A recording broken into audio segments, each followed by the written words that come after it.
Yeah, for Shubham. Okay. So yeah, thanks a lot for inviting everyone. And I'm excited to talk about this recent work, which was quite a small paper. It's about constructing some high distance codes which allows for transversal Cliffords as well as non-Clifford T-gates. And the preprint is out, but there's going to be some significant updates coming soon. And I'm going to talk about those updates as well today. So, just for a bit of motivation, the reason why we care about these codes which have non-transversal Clifford gates is because they are essential if one wants to do a universal set of gates fault tolerantly in any sort of quantum computation. But doing a universal set of gates is, of course, forbidden by the Easton-Nil theorem. And the usual workaround for that is that we typically would have a code which can implement the Clifford gates, and we will use that in conjunction with something that allows us to do these non-Clifford T or TCZ or any other non-Clifford gate. And this something else would typically be magic state distillation. And most magic state distillation procedures would also require some other code, which where you can do transversal T gates um, as logical gates. And another technique that could be used is this code switching technique, wherein you have two different codes, one of which implements Clifford gates and one of which implements non-Clifford gates. And you can choose to do a fault-tolerant protocol to switch between these two mid-computation, depending on when you need a Clifford or a non-Clifford gate. So the bottom line here is just that these quantum error correcting codes, which can implement non-Clifford gates transversally, are important to look at for achieving universal quantum computation. And just as a small note here, I've put these like orange boxes in most slides, which has these like main messages that I want to convey from these slides because some of these slides will have very technical definitions, so it's easy to lose track. So I've just put these like bottom line messages on most of these slides. Right. Sorry, can I Yes. ask a question already, or should I Mm-hmm. postpone? Okay, No, cool. sure. So you say build small codes with high distance. So usually, if Mm-hmm. you say high distance, it's an asymptotic statement. At least often, I Right. think it could be Yes. understood like this. And now you say small code. So how do you measure high if small is Uh, small? right. Exactly the next slide. Thanks. Right. So I'm just gonna mention these some recent works which claim to have which do have low overhead or constant overhead fault tolerant computation claims. And of course, these papers in August by Yamasaki, Guruswamy, and Nguyen, they achieve this gamma factor of 0 in the asymptotic limit. In an asymptotic limit being the number of physical qubits going to infinity. So that is typically what I would call a large n limit. And the state of the art before that, which did not formally need an infinite number of qubits, but which required this, let's say, n greater than 2 to the 58, which is practically infinite. And they were able to achieve this gamma of 0.678. Can you So tell us what the definition of the gamma is? gamma, I didn't put it here, but gamma is just a function of, it's just a logarithmic function of of these code parameters, D and NK. And what it measures is it sort of quantifies the overhead you need to create a useful magic state. So it's an overhead in the number of physical qubits you need, roughly intuitively. So what we do is instead of looking at this asymptotic gamma, what I mean by small codes is that we take a distance and we try to optimize n for that distance. So if you give me any d, we try to give you a code which implements that distance in the least number of physical qubits possible. So that's what I mean by small codes with high distance. And the reason for doing that is one, of course, because all of these nice results that we have previously, they achieve this constant overhead only in the asymptotic limit, which is not practical. So these codes are sort of motivated to make this fault tolerant protocols more realistic in experimental settings. And then also this gamma optimization is only defined for magic state distillation. But instead, if we look at these high distance codes, then we open up the avenues to use other things such as code switching. Okay, so here's the outline of the talk. I'll start with the definition of this divisibility. So divisibility sort of defines a class of codes wherein you can implement strongly transversal T-gates on the logical code space. I'll also talk about some related concepts, some generalizations of this divisibility. Then the next thing will be this procedure to get these classes of divisible codes, which is known as doubling. The next part will be this quadratic residue codes, which is our contribution, wherein we took this quadratic residue code family from the classical literature and we ported it over to quantum, which gives us these optimal high distance codes. And finally, I'll take a step back and I'll sort of generalize or define a more broader class of codes which are useful in this sense, which are known as tri-orthogonal codes, and then going to define the general structure of any qubit code which has these strongly transversal T-gates or gadgets. And right off the bat, just some clarifications about terminology. When I say a gadget, it will mean that a transversal implementation just preserves the code space. So the logical action there could be the identity or any non-trivial gate. And when I say gate, I mean it actually implements a non-trivial logical gate. And then there's also some ambiguity in the literature about what is known as transversal or strongly transversal. But I'm going to adopt this terminology where a transversal T means that I apply either the identity or the T dagger gate on each physical qubit. And strongly transversal just means that I apply the actual T gate on each physical qubit. Just some clarifications about terminology. Okay, and yeah, we only consider CSS codes in this work. So general stabilizer codes are a slightly different matter. So we're only going to talk about CSS codes. Okay, so let's start with divisibility. This is a concept that is okay, originally defined for classical codes, wherein a delta divisible code is defined as just any code space where every code word has weight divisible by delta. So, for example, this 734 Hamming code, if you look at all of these rows, then all of these rows have weights which are a multiple of 4. So this is a 4 divisible code. And similarly, there's this simplex 1548 code, which is 8 divisible. Every row is divisible by 8. And in fact, every linear combination of these rows is also divisible by 8. And it's in specific, a 4 divisible code is also known as doubly even, and an 8 divisible code is also known as triply even. We can use these same concepts and define divisibility for CSS codes, wherein instead of demanding that each code word, which doesn't really make sense for CSS codes, we demand that each X stabilizer has polyweight divisible by delta, and that will be called a delta divisible code. Examples of these are codes that are derived from those previous classical codes that I showed. So the 743 code defines the Steen 713 code, which is a 4 divisible code. And the simplex code that I showed before defines the Reed-Muller 1513 code, which is an 8 divisible code. The reason why we care about this divisibility is because of this theorem or this description that one can find in Daniel Gottesman's book. This is hidden in some chapter about transversal gates. So what he says is if you have a 2 to the new divisible code and you do a strongly transversal Z to the 1 over nu gate, which is just a phase gate, which has phase e to the 2 pi I over nu, over 2 nu. So if you do the strongly transversal gate, then that will preserve the code space. And this Z to the 1 over nu gate, this in general lies in the newest level of the Clifford hierarchy. So this is a way to get transversal phase gate gadgets in your CSS codes. In particular, if we have a doubly even code, then we are guaranteed that we have a transversal S gate gadget. And if we have a triply even code, then we are guaranteed that we have a transversal T gate gadget. So just by this sheer algebraic property of being divisible, we are guaranteed some Clifford or non-Clifford gadgets. Is it clear? Sorry. So first of all, does this hold for any muth root of Z? Yes. Okay. Yes, it does. Cool. And is it guaranteed from this divisibility that it has some non-trivial logical action? Or? No, non-trivial logical action is not guaranteed by this. So this theorem just says that you have a gadget.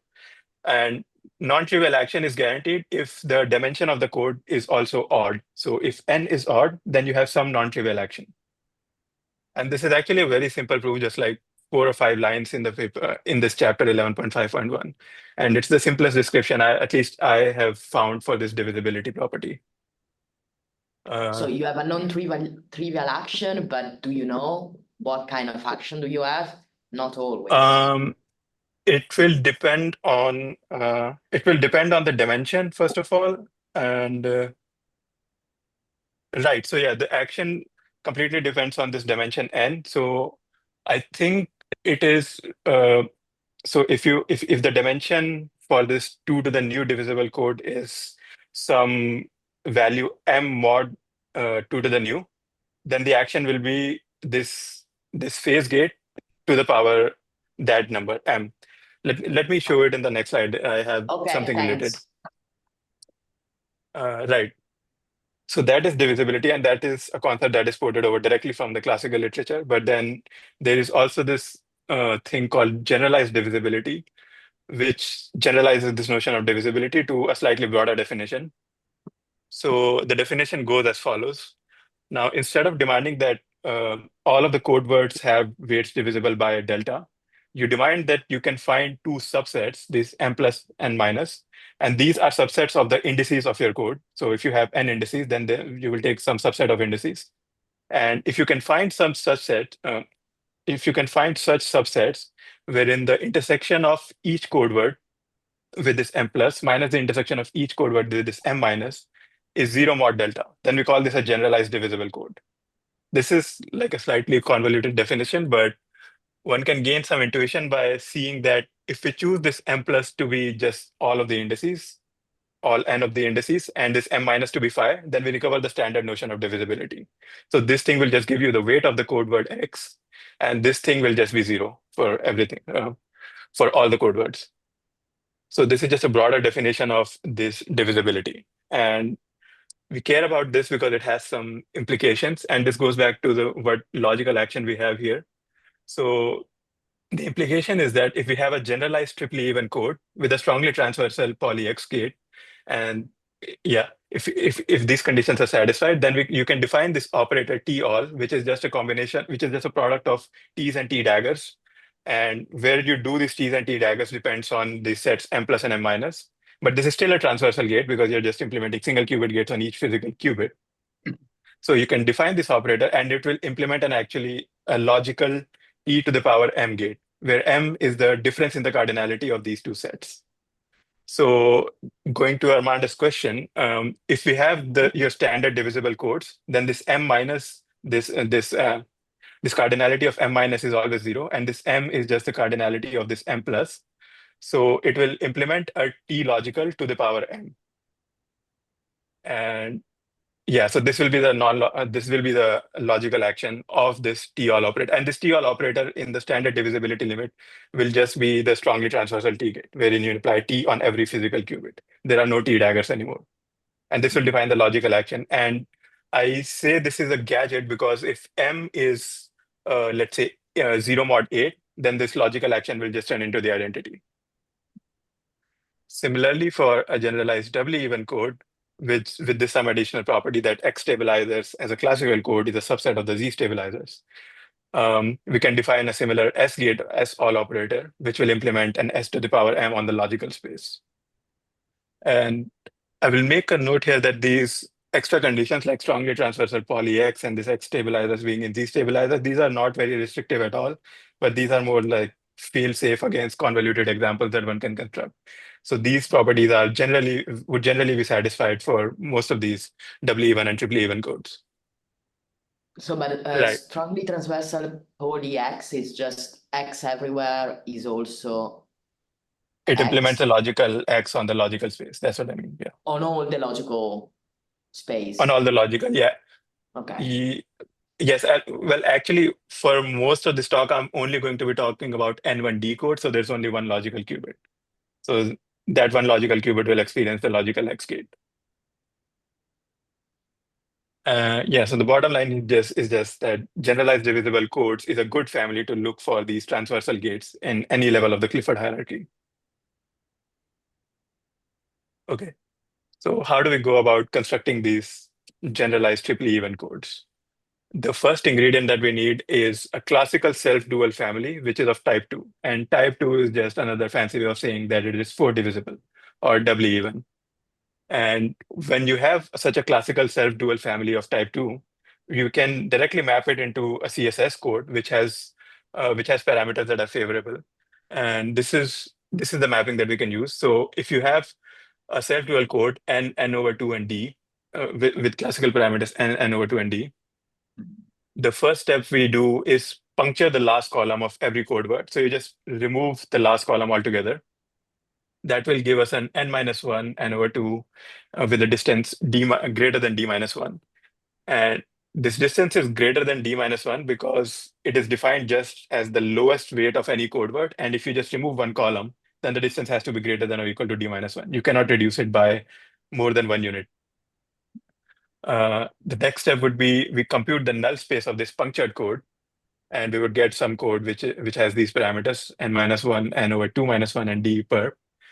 And this d perp doesn't necessarily have any relationship with this previous d, but we just get some code here by computing this null space. And finally, to map it, was there a question? No.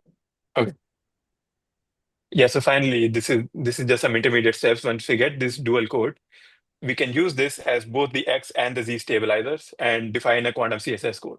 And that CSS code will have this parameters n-1 encoding one logical qubit with distance guaranteed to be greater than or equal to d-1, where d is the distance of this original self-dual code that we have. And one can also prove that this resultant code will always have strongly transversal polygates. And this is proved in the archive, but I'm just not describing it here for being brief. So yeah, the point here is that if you have any self-dual code, then you can map it to a quantum CSS code with these parameters. An example of this mapping again is we use this extended Hamming code, which is mapped to the 743 Hamming code, this another 734 code, and it finally can turn into the 713 Steen code. So the 713 Steen code can ultimately be looked at as coming from the self-dual code of type 2. And in fact, this 844 code is the smallest type 2 code that you can have for distance 4. Right. So any self-dual code gives you a doubly even quantum CSS code. The next ingredient that we need for constructing these triply even codes is this method called doubling. And what this doubling procedure does is it's a simple mapping from the stabilizers of a doubly even code and a triply even code. And it takes these two and maps it into a triply even code, which has a higher distance. So if you give it a generalized doubly even code with parameters n1 and d1, and another triply even code with parameters n2, d2, you get a triply even code which has a larger number of qubits, namely 2n1 plus n2, encoding still one logical qubit, but the distance is now the minimum of d1 and d2 plus 2. So if we initially chose this d2 to be, let's say, d1 minus 2, then we are using a triply even code of distance d1 minus 2 and getting a triply even code which has a distance d1. So we're increasing the distance by doing this mapping and still retaining this triply even property. And the mapping goes as follows. So D are the X stabilizers of the resultant code, the doubled code. And it is just simply mapped. The structure of it is just simply you use the X stabilizers of the doubly even code, which is S, and the X stabilizers of the triply even code, T. And this set of resultant stabilizers gives you another triply even code, which has a higher distance. Yes, one word of caution here is that the doubling will not generally always give you a triply even code, but for most of the cases, it actually will. And so we're just going to assume that doubling always gives us a triply even code. There are some other double codes that can result from this mapping that are actually not triply even. What are the matrices 1 bar in that matrix? 1 bar is just a row of all ones. So Okay. this last thing is just one row. Okay. Okay. So putting both of these ingredients together, the self-dual family and doubling, this is a simple recipe to get a family of triple even codes which has growing distance. So we start with a self-dual type 2 code family. We can use the CSS mapping to get a family of CSS codes which are doubly even. And we can double those to get a family of triply even codes. So in this doubly even code family, we have transversal Clifford gates, and in this triply even family, we have transversal T-gates. Okay, but if that all ones is not the identity, then you have a bunch of stabilizers that are of weight and 1 plus S and 2. Right. So these codes are in general not low weight. That's one of the issues with this construction. So yeah, these weights are only bounded by the dimensions of the code. Right. Dumb question. So in this little arrows, you've got Mhm. a family of D star codes that you double, but doubling involves having a triple even code in the first place to double it with. Right. Right. So that's why I start with this triply even D equals 1 code. And Ah, this is just a trivial code. So there's no stabilizers at all. You just use the 0 and 1 state. And that's a trivial triply even code. So you can okay. start with that, use a W1 distance 3 code to get a triply even distance 3, can use that with W1 distance 5 and so on. So you can go up to arbitrary distance, provided that you have this family of W even codes. Okay. So the search just really boils down to finding a family of self-dual type 2 codes which has with increasing distance. And then you can readily get this family of triple even codes. I have a question related, I think, to Armando's question. So this bottom row of D with the 0, 1, 1, this is just a single row, right? This is a single row, yes. Yeah, okay. So you could reduce the weight of that a bit by multiplying that with one of the rows in the middle part or something, right? I mean, That's the weight is yeah, not that's true. necessarily n1 plus n2. Right. Yeah, that's a good point. I didn't think of it, but yeah, you can have a different set of generators, yes, Okay. which are possibly low weight. But Thanks. yeah, if Yeah. S and T have good weight, then no, I don't know. Yeah. Okay. But I mean, okay, Yeah, if you want to you're reduce, right. I don't know. Maybe not. no, he's right. But I guess one comment I can make, and I haven't thought about this much, but if you really want to reduce the weight by a large amount, then you would need that these T stabilizers are high weight. So then you run back into that problem that you have, you still have high weight stabilizers. Yeah, So yeah, sure. so there's no claims that we're getting low weight stabilizers with these codes yet. Right. So just a brief history of these double codes, both in the classical and quantum literature. This was first introduced by these Japanese classical coding theorists, Sumiya Munemasa, where they defined this mapping, and wherein you can use any divisible code and double this divisibility by a similar mapping. Then in 2015, Bravi and Cross generalized this mapping to quantum CSS codes, and they applied it to their color code family. So their 2D color codes are all generalized doubly even, and they use this mapping on these codes to get 3D color codes, which all have a transversal T-gate. And the scalings goes as the number of their physical qubits goes as D squared for the doubly even family and as D cubed for the triply even family. And finally, just in the last year, this was further generalized by Matthew Sullivan, who looked at these color codes and said that we don't really need these color codes for a general infinite family. In fact, we can use this doubly mapping and use it with an optimal doubly even code to reduce this qubit count even further. So he used this 1715 color code and the 1513 triply even code to use this doubling mapping, and he was able to get a 4915 triply even code, which has a lower qubit count than the 5315, which is a part of the 3D color code family, and then use this 4915 code again with this really nice Gole code, which has these 2317 parameters to get this 95 qubit code with distance 7. And here you can see there's a significant advantage in the number of qubits against the 3D color code family, which required 127 to attain a distance of 7. So the question for us was, can we extend this advantage, which Sullivan gains over the color codes, to even higher distances? And what classical codes to use for that?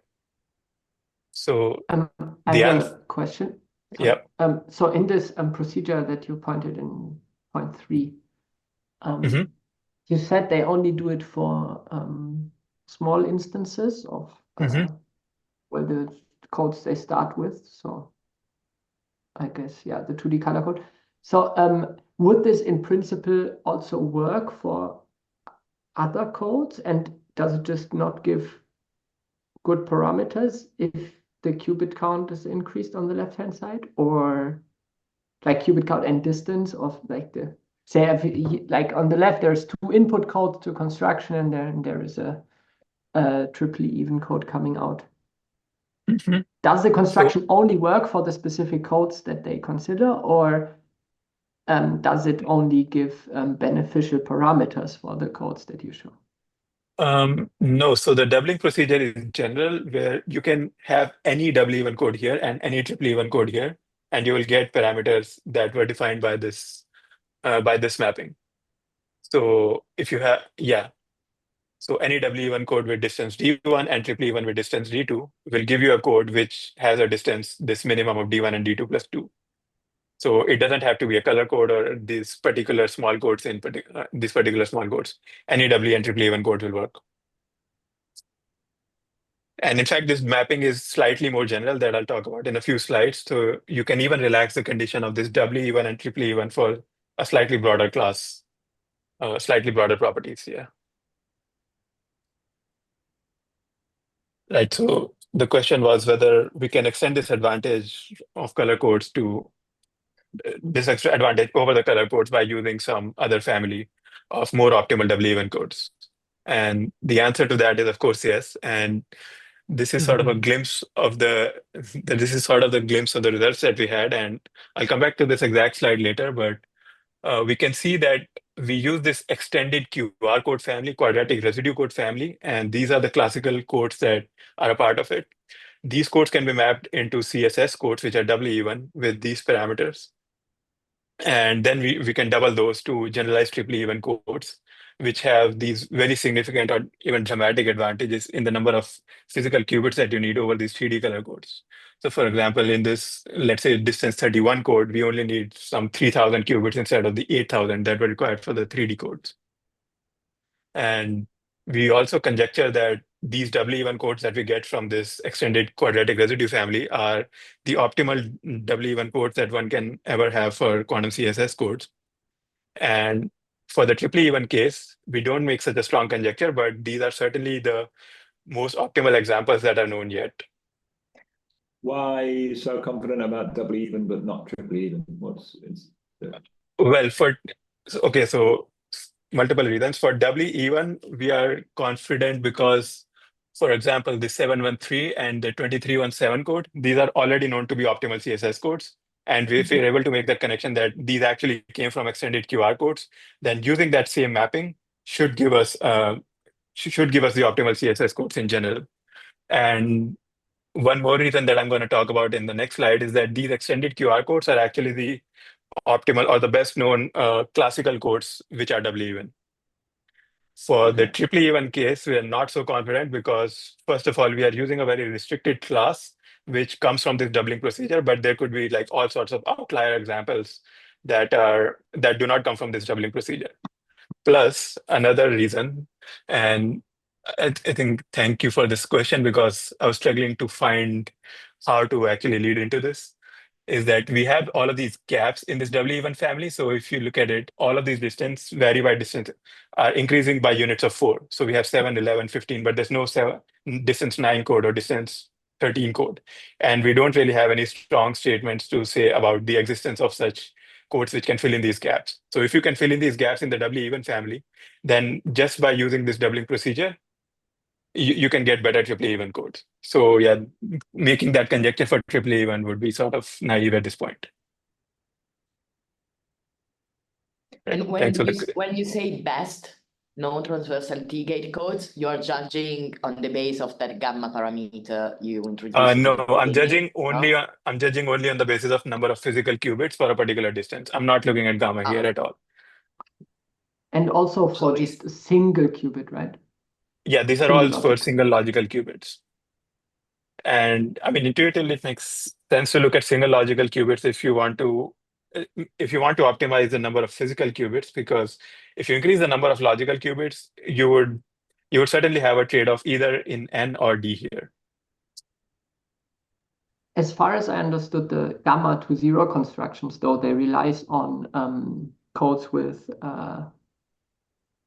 transversal non-Clifford gates that have like an increasing number of auxiliary increasing number of logical qubits, right? So yes, so there are some of these constructions which are good in the LEPC sense that they have a finite rate and like increasing distance also. But again, all of those constructions, like any useful code in those constructions, require a huge number of physical qubits. So yeah, our main motivation was just to construct something that is feasible to implement in the near term, which doesn't require, let's say, tens of thousands of qubits for a single distance. And what is known about the stabilizer weight of the double color codes? Of the double color codes, right. So I'm going to talk about that also a little bit, but so when you do this doubling mapping, the codes that result in general also have high weight stabilizers. But in the same paper, Bravi and Cross, they were able to do some weight reduction procedures, which trades off this high weight stabilizers for a cost in the number of physical qubits. So they increase n by a little bit, but and then they can get some local stabilizers. Thanks. Okay. So yeah, just some more about this construction via quadratic residue codes. The reason we chose this quadratic residue was for the simple fact that both the 713 and the Golay codes, which are known to provide optimal W1 CSS codes, they are both part of this quadratic residue family. And we can extend this to other members of this QR family. And these QR codes are actually defined for any dimension which is prime and of the form 8m plus or minus 1.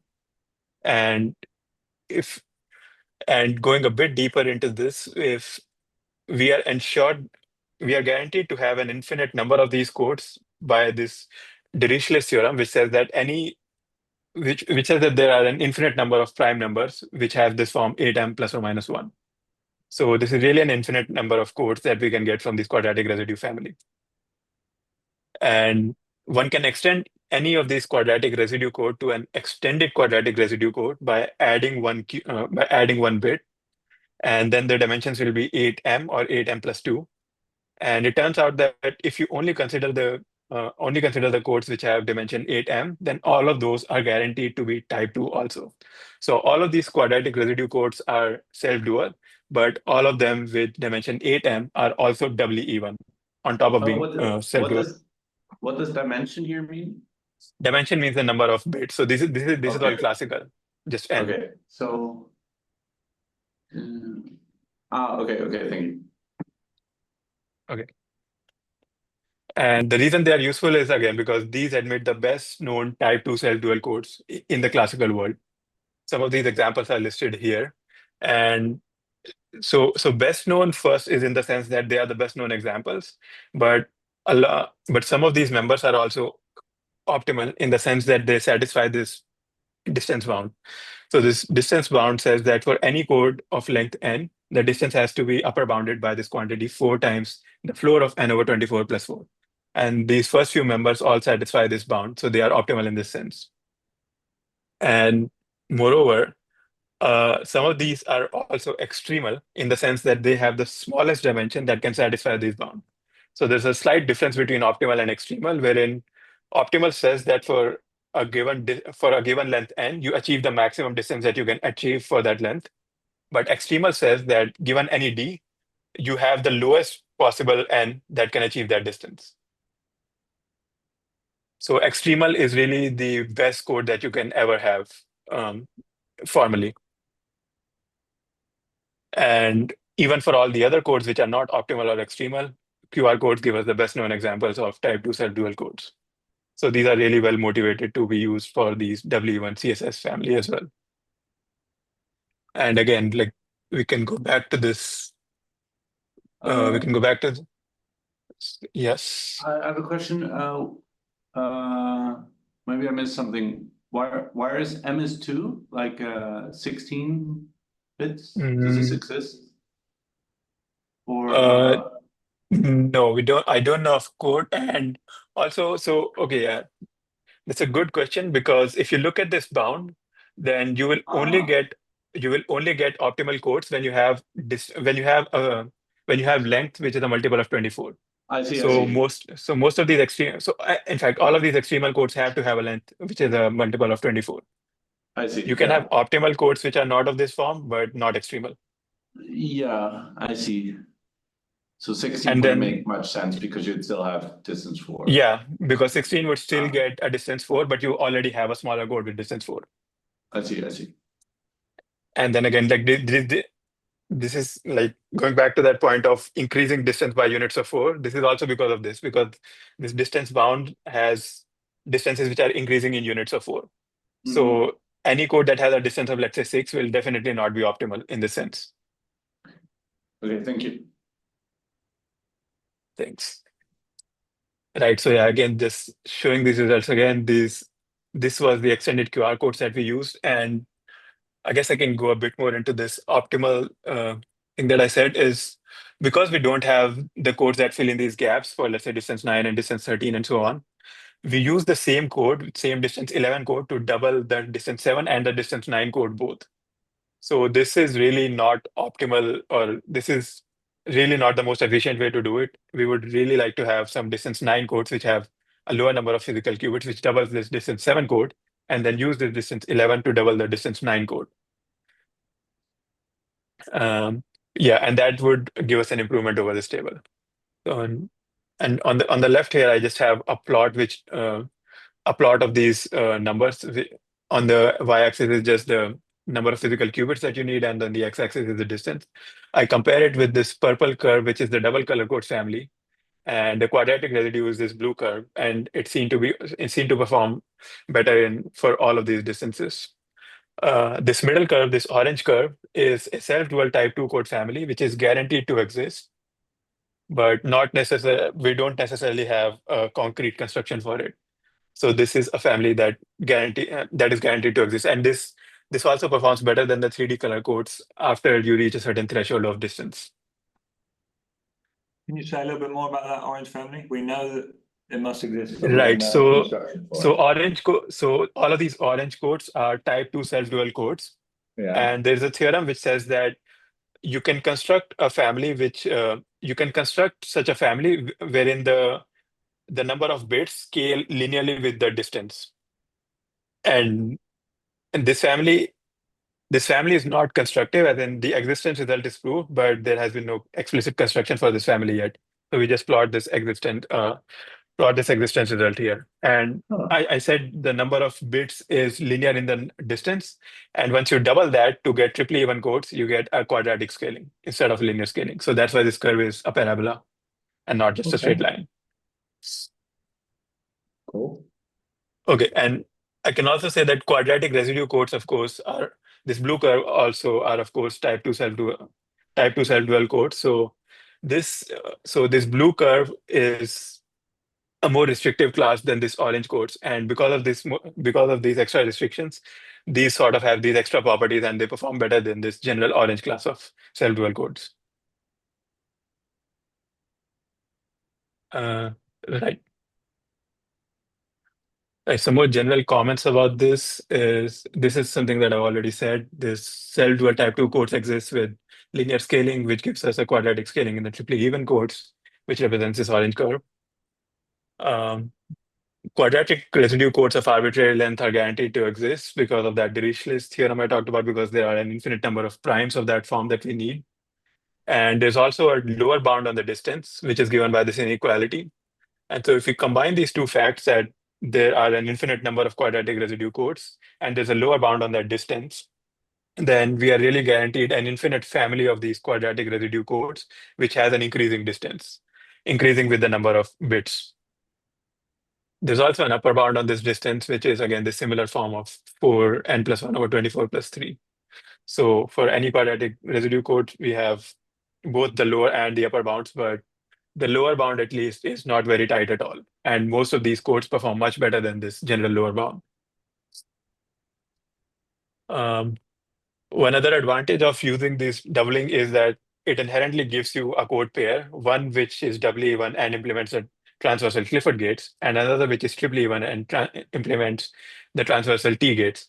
And these two can be used in conjunction by using these code switching protocols, some of which were given by Sullivan and this recent paper by Sasha, and Sasha describes it for the 3D color codes, this doubling mapping for the color codes, but I think it is very easily generalizable to any doubly even and triply even codes. So inherently, you get this pair of codes wherein you can use these code switching protocols to implement a universal set of fault-tolerant gates.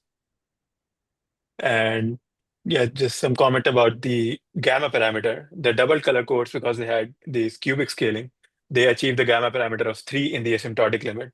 Whereas for the quadratic residue codes, we get this scaling, or we get this gamma of less than or equal to 2. The exact scaling is not known because we do not know the distances of these quadratic residue codes for anything greater than 31.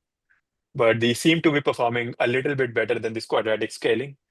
But it's not clear whether this improvement is just in the constants or the actual exponent of the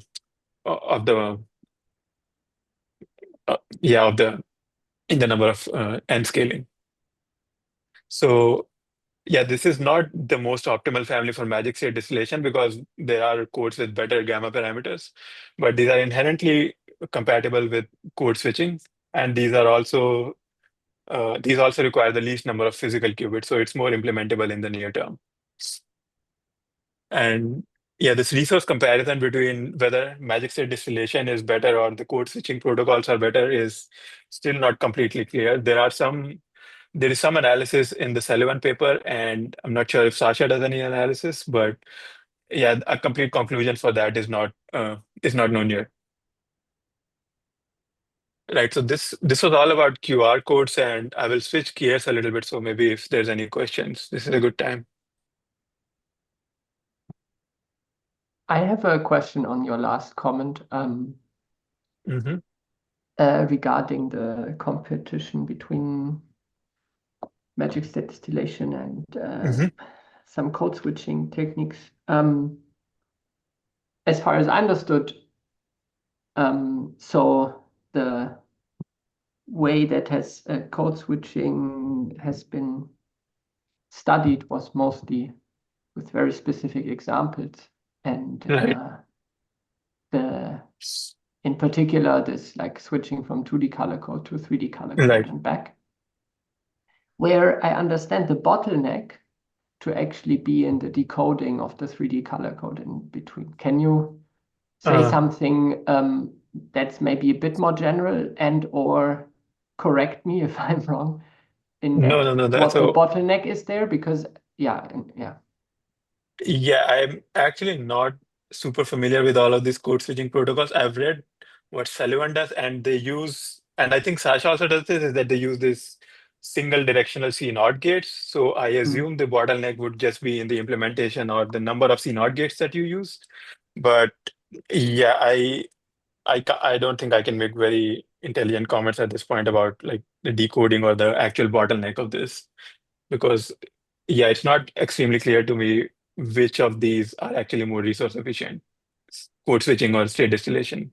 Yeah, because distillation, I mean, it's defined with respect to some target fidelity, or which we can Yes, target translate error into rate, some yes. logical error rate. Yes. Whereas the codes, you look at the distance, and then I mean, which actual error rate you achieve given a distance depends highly on the decoder and like thresholds and stuff. So Right, that's a good comment. Yes. And I mean, this gamma parameter is also always defined. This is the scaling that you need to achieve any sort of arbitrary error rate. So yeah, that's the parameter that is used for magic state distillation at least. Yeah, thanks for that comment. yeah, thank you. That was helpful. Okay, so slightly going beyond these triply even code families now, but everything I've discussed has been these N1D codes wherein you encode one logical qubit, and by using this doubling procedure to get these generalized triply even codes. And all of these can implement some non-trivial logical T-gate by just acting with the physical T-gate on every single physical qubit. But we can consider a more broader class, which are these double triorthogonal codes, wherein you can still get logical T-gates by acting with physical T-gates transversally. But on top of that, it will also require some Clifford corrections. So you will also need to implement some S or CZ gates on your physical qubits to actually get this logical action. So if we are ready to accept this cost of Clifford corrections, then we can have some improvements over the previous results. But before going that, let me just describe what triorthogonal means. So this is another algebraic property of the classical code that underlies the CSS codes. And the property is defined as follows. So you consider both the X logicals and the X stabilizers, and you stack them up in a matrix. And a code is called triorthogonal when this matrix is a triorthogonal matrix, where a triorthogonal matrix means that first it is self-orthogonal. So the dot product of every row with every other row is 0. And moreover, this triple product of any three distinct rows is also 0. So this triple product is just the element-wise product uh, of the entries of each of these three rows, and we just take the cardinality of the resulting row. And if this triple product is also 0, along with this double product, we call a matrix triorthogonal. The merit of this triorthogonal, once you have this triorthogonal matrix, which defines your X logicals and X stabilizers, it's easy to define the CSS code by just considering the Z stabilizers to be the dual space of this M matrix. And that's because we want the Z stabilizers to commute both with the logicals and the X stabilizers. So we define it to be the dual space of this. And the Z logicals are the same as the X logicals in this construction. So this gives us a complete recipe to get CSS codes out of triorthogonal matrices. And an example again is this Reed-Muller code, which was triply even, and it is also triorthogonal. It satisfies a lot of these desirable properties. The main implication is that if all of these X logicals are actually odd weighted, then we are guaranteed to have a strongly transversal T-gate up to these S and CZ corrections. And this was a result by Bravi and Ha in this magic state distillation paper in 2012, I think. Yes. So triorthogonal codes also give you transversal T-gates with the cost of some extra Clifford corrections. And this doubling procedure also can be generalized a little bit. And this was also done by Matthew Sullivan, wherein now instead of using a doubly even code, you use any self-dual code. It doesn't have to be doubly even. And instead of using a triply even code, we can use any triorthogonal code. And it is a very similar mapping, which will give you a resulting triorthogonal code with also an increased distance. So what is And the relationship between triple even and three orthogonal? yes, that is sort of complicated, and I'll talk about that also a little bit. But intuitively, I would say most triple even codes are triorthogonal, but it is not a complete containment. So there could be triple even codes that are not triorthogonal, but for most cases, every triple even code is triorthogonal, and triorthogonal is a more general class. So triorthogonal is a bigger class in that sense. Right. And I can comment more about that, like go more into the technicality of that if it's of No. interest. But No, yeah, it's okay. Thanks. but yeah, I just don't want to take away from the main narrative by going into those technicalities. Okay. So this doubling mapping is again very similar, wherein these X stabilizers are defined in the exact same way from the stabilizers of the self-dual code and triorthogonal code now instead of the doubly and triply even ones. And these X logicals are also defined deterministically now by using these logical operators, X logical operators of the self-dual and the triorthogonal codes. And this resulting code is always a triorthogonal code. There is no cautionary note here. And again, just to put it back all together, instead of requiring type 2 codes, now we can have any self-dual code. We can use the same CSS mapping to get a family of self-dual codes, which are not necessarily doubly even. And then we can use this generalized doubling mapping to get a family of triorthogonal codes. So again, the search boils down to finding a good family of self-dual codes. And just going straight to the results, once we make this relaxation and we allow self-dual codes which are not type 2, we can get some improvements by filling in some of these gaps that were in this quadratic residue family before. So namely, we have this 46, 23, 10 code, which has a distance 10, which was absent in this doubly even family. We have this distance 14 code and the distance 18 codes as well. And the improvements of these codes cascade down this table. So in the number of physical qubits for this triorthogonal codes, we start to see like a slight improvements in the number of physical qubits that we need. So instead of 189 here, we can have 185. And at the very bottom, instead of this 3239, we can have 3211. So we get some slight improvements by making this relaxation to a general triorthogonal family. Right. And these were all of the results that we had. But I want to take the last few slides to just put some things into context of how these families relate to each other. So these triple even code families is a subclass of these double triorthogonal families, and we have new codes in both of these. But you can also generalize this to this Bravija sort of triorthogonality. And the main difference I would say here is that first, you don't need a doubling procedure to get these codes. And second, you are not restricted to single logical qubits there, as we were in these double codes. So you can have any number of logical qubits here. And the result still holds that implementing a strongly transversal T-gate on the physical qubits still gives you a logical T-gate on each of the logical qubit up to some Clifford gates, which are these S and CZ gates. This can be generalized slightly further to the generalized Bravija triorthogonal codes.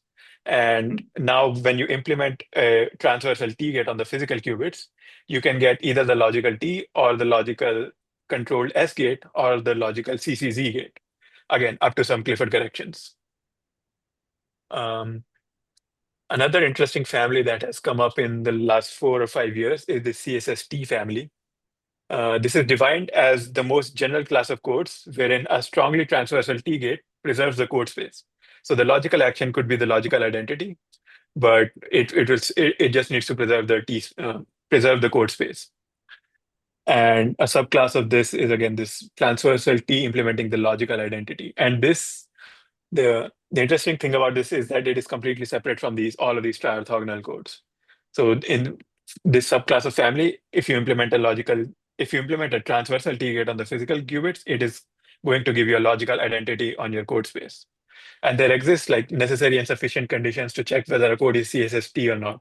And there's a large overlap with this triorthogonal family, but again, these are separate entities. And finally, the triply even code family, again, this has a large overlap with both of these CSST and triorthogonal families, but there are many, many examples which are neither triorthogonal or CSST, but are triply even.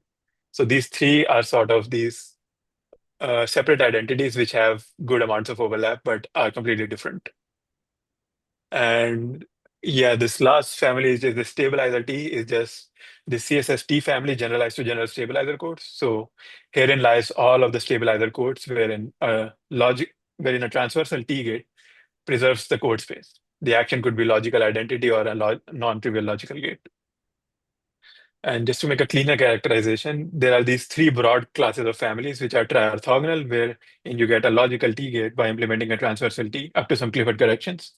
This CSST family, wherein a transversal T preserves the code space, and this triply even family, which is just this algebraic condition on these codes. And the interesting part is that the intersection of all three of these contains all of the codes which have a strongly transversal implementation of the logical T gate. So here, a transversal T gate will implement the logical T without any Clifford corrections, just in a very straightforward manner. So if you have any code which implements this strongly transversal T gate, then it needs to have all three of these properties. But any of these three is not inherently sufficient to have this strongly transversal T gate.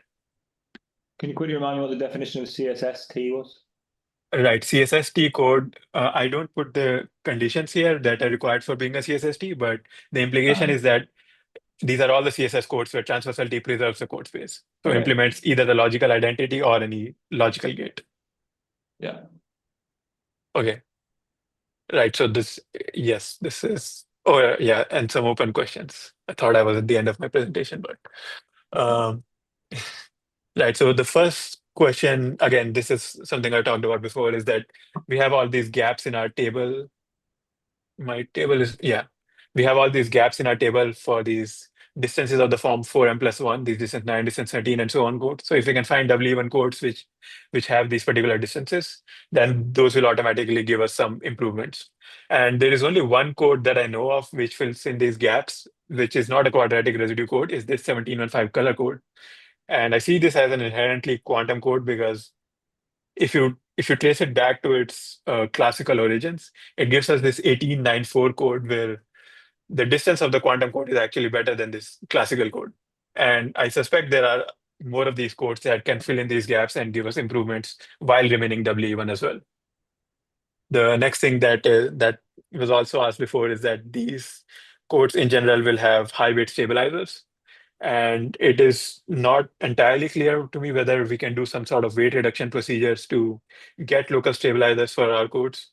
This was done by Bravi and Cross for their codes, wherein, as I said, they traded in some number of physical qubits for these low weight stabilizers. So here, this is the scaling for the 3D color codes, and this 60 square plus 60 is for when they don't do this weight reduction and they have high weight stabilizers. But when you actually do this weight reduction, you get some increase in the number of qubits here that you need.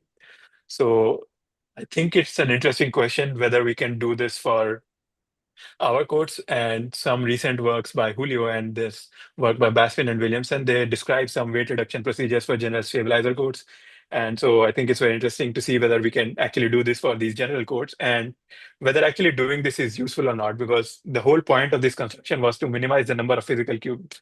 But if by doing this weight reduction, we gain a large overhead in this number of physical qubits, then it might not be worth it to consider those procedures. And finally, the sort of broader open question is whether you can get better tri-orthogonal or even triply even codes which do not result from this doubling mapping. So which just inherently takes advantage of this tri-orthogonal or triply even structure to implement these non-Clifford gates. So thank you for listening. That's all I have.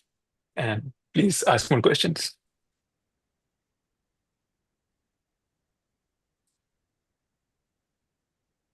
Well, I think everybody's clapping, but we're all muted. Thank you.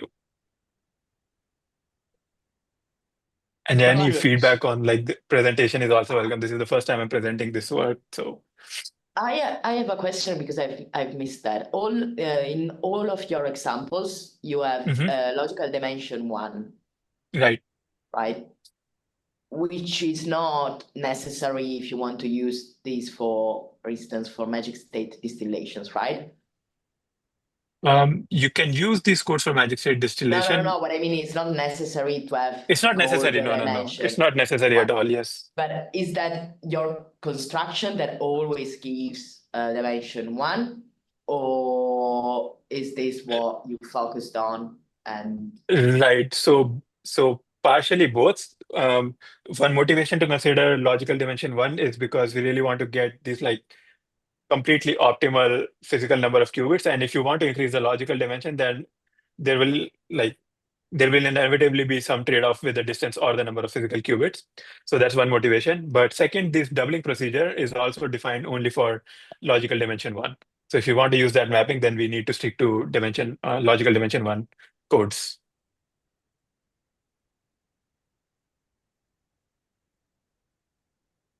Thanks. Thanks. I I forgot also have to. a. You go, Julio. Okay, thanks. Yeah, my question is on this weight reduction thing. So I think you're referring to the wire codes of Yeah, the wire codes table. yeah, right. They also have I mean, there are other like stabilizer weight reduction things where they map like some NKD code to some other code that has like higher N and maybe some other D, but you can relate parameters with and then with like some and bound the weight of the stabilizers of the code. Right. So is it like, for me it felt always, I thought like at least the moment you go beyond Clifford gates, there is no guarantee whatsoever about the logical gates. What do you mean no guarantee? Like if we're going beyond Clifford's here and we are guaranteeing, let's say, transversal T-gates. So yeah, right. So if my input code has a transversal you mean when you do weight reduction? Yes, like Right. I mean, I was just saying that there are these different types, and since the ones that you put on the slide, they are like concerned with like circuits, and it may be more transparent to make the statements about the other types of weight reductions where you actually write down a different stabilizer code. Right. Yeah, do you know anything about how like how to even see if like is there some necessary or like some necessary condition that the input code needs to fulfill in order for certain weight reductions to preserve the logical No, so gate, I or don't have very good intuition about these weight reduction procedures. I know that, of course, the weight reduction that Bowie and Cross use, that preserves this triple even property because that's the whole point of their paper. Um, yeah, I had not considered how much these like algebraic properties will be preserved by these procedures, but even apart from that, like at least I skimmed through the wire codes paper, and it seemed like their weight reduction techniques leads to some trade-off with the distance as well as the number of physical qubits. So, and and it also depends on the degree of the stabilizers that you have in the original code. So I am not sure whether sort of those procedures like that could be used. One, because it will reduce the distance, and then like the whole claim of these new families is gone. And then also because our weights are not bounded except by the physical dimension of the code. So like the overheads could be really, really big. But yeah, I don't have a lot of intuition because I don't understand these all the other weight reduction procedures very intimately. But I would assume you can make like some sort of restrictions on these weight reduction procedures where they might not be as efficient, but they can still preserve these algebraic properties like triple even. Because yeah, I think these triple even and even triorthogonal are sort of simple algebraic conditions. So it might be possible to just devise a weight reduction procedure or modify these existing procedures to preserve those properties.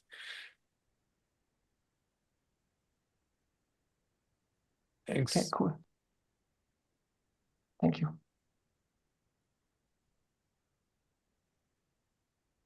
BJ had a question that I Yeah, my interrupted. question was just about the recording. I think we're recording this. And I wanted to ask, usually what we do is just put it on like our group YouTube channel, so it's not public.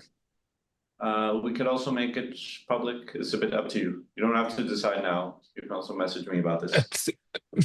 I think it's fine. If you want to make it public, I'm happy to do that. I can also send it to people who are interested, I guess. Okay. So yeah, it's fine. Yeah. Thanks. Also, by the way, next week we have Sasha speaking, so But it's Yeah, but yeah, it's at 10 a.m., but maybe I can send you the recording if you want to know about this paper. yes, that would be great. I actually really wanted to attend that talk, but I didn't see it was at 10 a.m. So might not be possible. Oh, okay. Yeah, Let's stay recording in would be touch then. great. Thanks. So you said you he's know- coming in? Sorry, I don't want to derail that. He is coming in, right? Yeah, Yeah. On Tuesday. yeah, Cool. with a dinner party. Yeah. Sorry, Teak. I guess this isn't the priority when you're thinking about these codes, but if you were going to actually use some of these for computation, you mentioned that you can code switch using Sasha's stuff. How can I do multi-qubit gates? Do you know how you would do multi-qubit measurements or anything similar? Multi-qubit gates are always guaranteed. So multi-qubit like C0 gates are always transversal just because these are CSS codes. Okay, So you can use different blocks of these codes to do all of these multi-qubit gates. So okay. was that the And question? measurements? Yeah. Do you know what lattice surgery or something similar would look like? No, I haven't thought about any lattice. I haven't even thought about putting these things in a lattice, but let's see.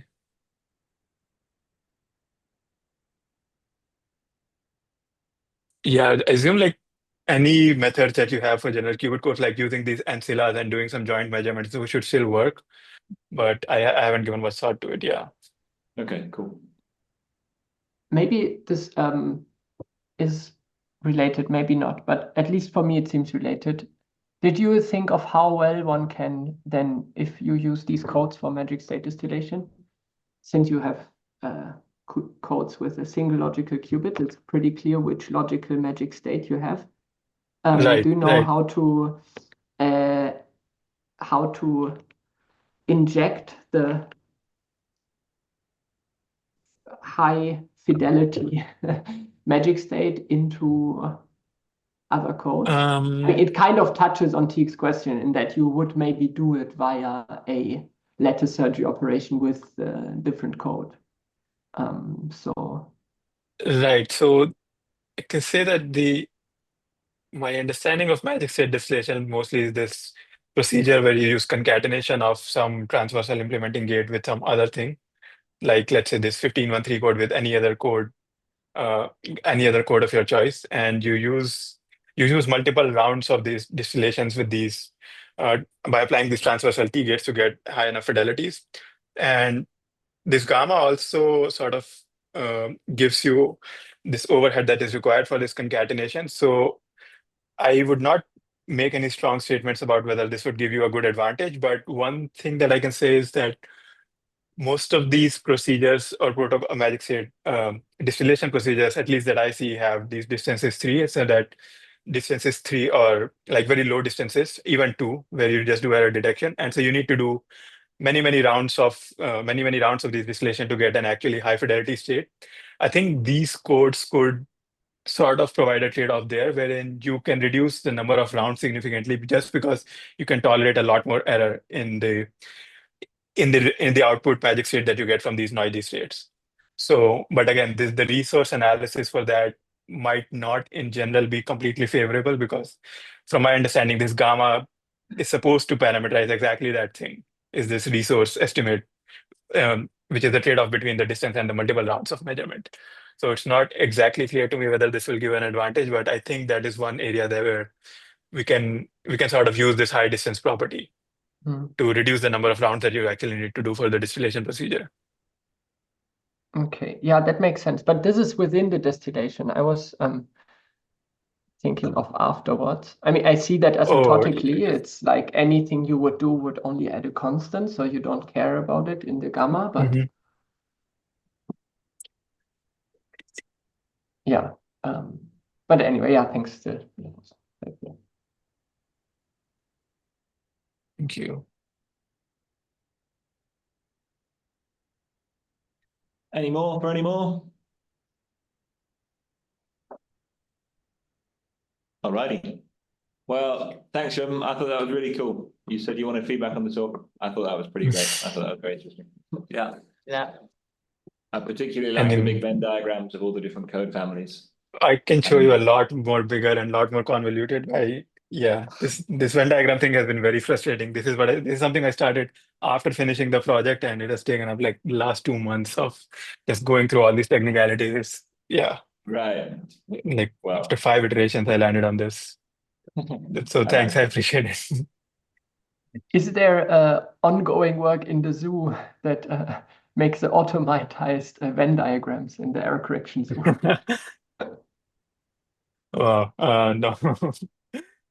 I don't think it's possible to do that given how technical these definitions got. And I presented these like very simple things, but the actually the reasons why all of these overlaps, and like the reason why these codes are not actually contained in all of them in CSST is like very technical, and quite frustrating. I don't think any computer program can do this.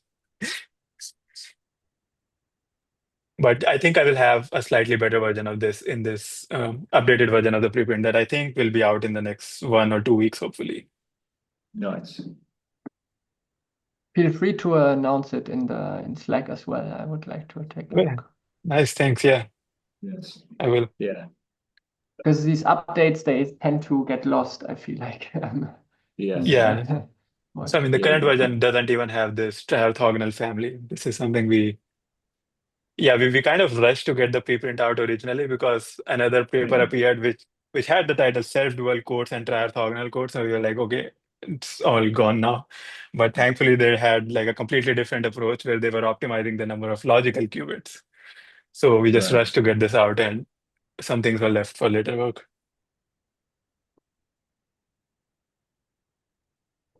But yeah, thanks for all of your interest. This is really exciting for me. Yeah, it's very cool. All right. Well, should we leave it there then?